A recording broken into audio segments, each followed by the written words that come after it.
رحيل الملك عبد الله للشاعر الدولي الملقب بشاعر ملك المغرب بالقيد عبد الرحمن المغرب أرفود.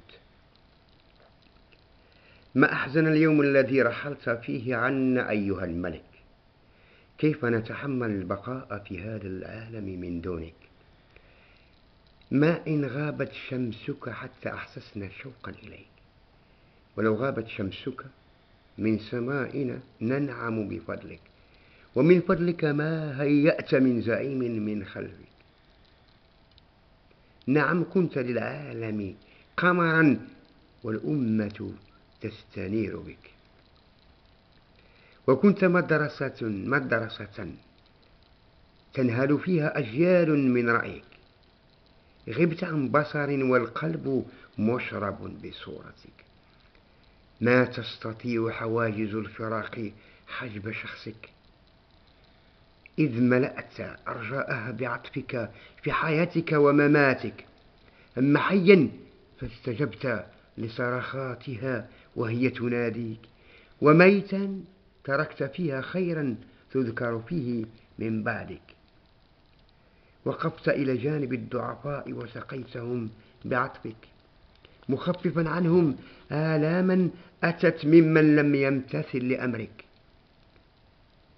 فكم من حي منه تصلك صلوات لميزانك، وبالخير تذكر وشهد العالم بحسن خلقك.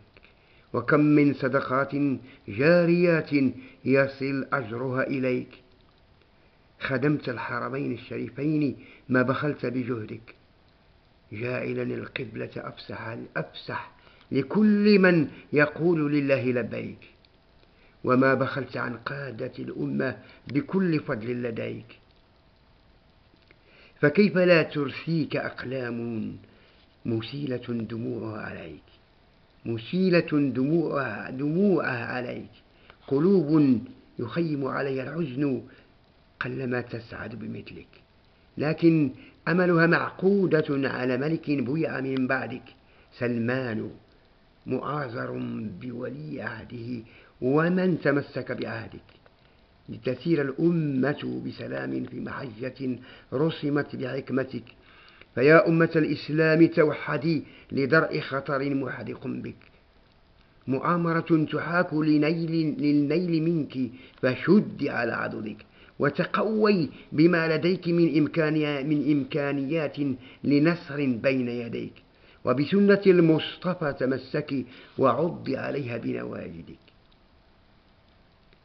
فما أقدس أرضك، وبوجود محمد فيك الله أمنك وأمن من دخلك، فأن لعدو النيل منك والله مولاك. فقد جعلك الله حراما آمنا ويتخطف الناس حولك. فمن المغرب نترحم على أعز فقيد ومنه نحييك، فالله ينصرك، ففي مجدك مجدنا وفي مجدنا مجدك، ويزد مجدا ورفعة أمة الإسلام وعاهلنا وعاهلك. بالقيد عبد الرحمن أرفود المغرب، شاعر الملك محمد السادس نصره الله. شكرا.